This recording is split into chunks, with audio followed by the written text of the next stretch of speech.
செல்லக்குட்டி வரப்போகுது. செல்லக்குட்டியா? அப்படின்னா நம்ம எல்லா வீட்டுக்கும் செல்லக்குட்டி வரும். ஆமாண்டா, அந்த செல்லக்குட்டி வந்தா நம்ம கவலை எல்லாம் பறந்து போயிடும். அப்பனா முதல்ல அந்த செல்லக்குட்டி யாருன்னு சொல்றா? அட, அவர் தான்டா. அழகிய மலராய், அதிசய நிலவாய், மண்ணில் மகத்துவமாய், மனித பாவமெல்லாம் நீக்கி நம்மளை மகிமைப்படுத்த வந்தவர் தாண்டா நம்ம ஏசப்பா. அவரோட பிறந்தநாளை தான் இப்போ நம்ம மகிழ்ச்சியா கொண்டாட போறோம்டா. அப்பனா நான் ரொம்ப சந்தோஷமா பார்க்க போறேன். இல்ல நம்ம எல்லாம் ரொம்ப சந்தோஷமா பார்க்க போறோம். பார்க்கலாமா? சொல்லுங்க. வாங்க வாங்க, எல்லாம் நல்லா இருக்கீங்களா? அட, இப்படியாடா வரவேற்பு வைக்க?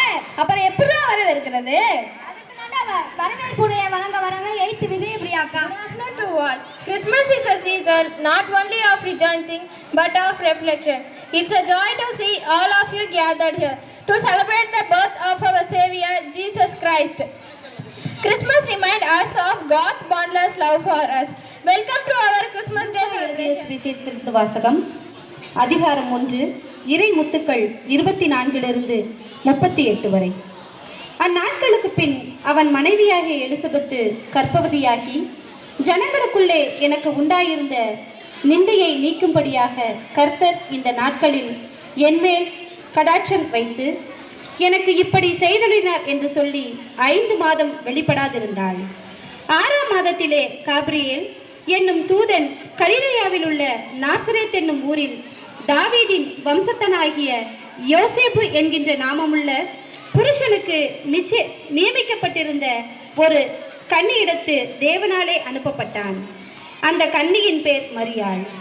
அவள் இருந்த வீட்டில் தேவதூதன் பிரவேசித்து, கிறிஸ்துவை பெற்றவளே வாழ்க, கர்த்தர் உன்னுடைய இருக்கிறார், ஸ்திரீகளுக்குள்ளே நீ ஆசீர்வதிக்கப்பட்டவள் என்றார். இந்த அருமையான தருணத்திற்காய் முதலாவது உமக்கு நன்றி செலுத்துகிறோம். அன்பின் தகப்பனே, இன்று என் பள்ளியில் நடைபெறும் கிறிஸ்மஸ் விழாவை நீர் ஆசீர்வதியும்.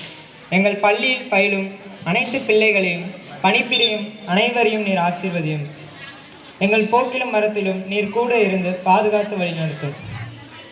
மேலும் இவ்வேளையில் உமது பிறப்பின் நற்செய்தியை மகிமைப்படுத்தும்படிக்கு நாங்கள் மற்றவர்களை நேசிக்கவும் பெற்றோருக்கும் ஆசிரியருக்கும் கீழ்ப்படிந்து நடக்கும் பிள்ளைகளாகவும் பிறருக்கு உதவி செய்து வாழும் நல்லுள்ளம் உள்ளவர்களாகவும் வாழ்வதற்கான கிருபை தாரும். இந்த ஜெபத்தை இயேசு கிறிஸ்துவின் நாமத்தில் ஏற்கிறோம். எங்கள் ஜெபம் கேளும் நல்ல பிதாவே, ஆமென்.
பூவாய் சுட்டி சுட்டி மானாய் சுத்தி சுத்தி ஓடி வந்து பாட்டு பாடியாட குட்டி குட்டி பூவாய் சுட்டி சுட்டி மானாய் சுத்தி சுத்தி ஓடி வந்து பாட்டு பாடியாட என் செல்லமே குழந்தையே இயேசுவே என் கையிலே தூக்கியே கொஞ்சுவேன் குட்டி குட்டி பூவாய் சுட்டி சுட்டி மானாய் சுத்தி சுத்தி ஓடி வந்து பாட்டு பாடியாட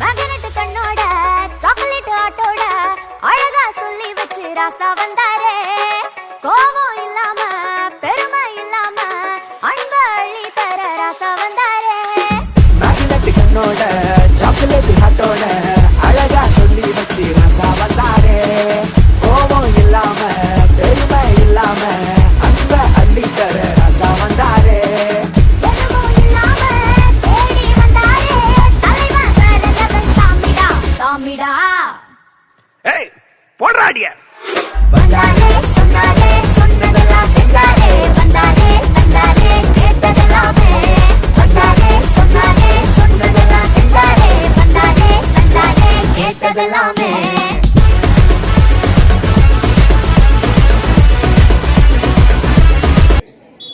என்ன ஒரு அபலக்குரல், என்ன விஷயம் சொல்லு. திருச்சி அரசரும் மதுரை அரசரும் நம்ம அரசரை பார்க்க வந்திருக்காங்க. ஆனால் நம்ம அரசரை காணவில்லை. அவங்க வந்து போய் ரிசப்ஷனில் உட்கார வச்சிருக்கேன். சரி சரி பதட்டப்படாத. நீ நம்ம அரசர் எங்கெல்லாம் தேடி பார்த்த? நான் நம்ம அரசர் ஏரிக்கரையில் இருப்பாருன்னு அங்கே போய் பார்த்தா அங்கேயும் அவர் இல்லை. நம்ம அரசர் தான் எல்லா ஏரியையும் ஃப்ளாட் போட்டு வித்துட்டாரே, அங்கே போய் எதுக்கு தேடினேன்? சரி வேற எங்கெல்லாம் தேடினேன்?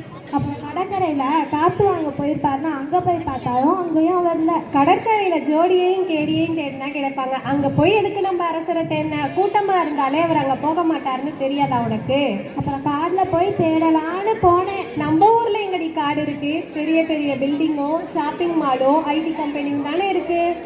ஒருவேளை ஷாப்பிங் மால் போயிருப்பாரோ? நீ வேற, கொரோனா வயசுலேயே அவர் 8 மாசம் வீட்டை விட்டே வெளியே போகல. அவராவது ஷாப்பிங் போயிட்டாலும் இந்த அரசருக்கு கொஞ்சம் கூட பொறுப்பே இல்லை.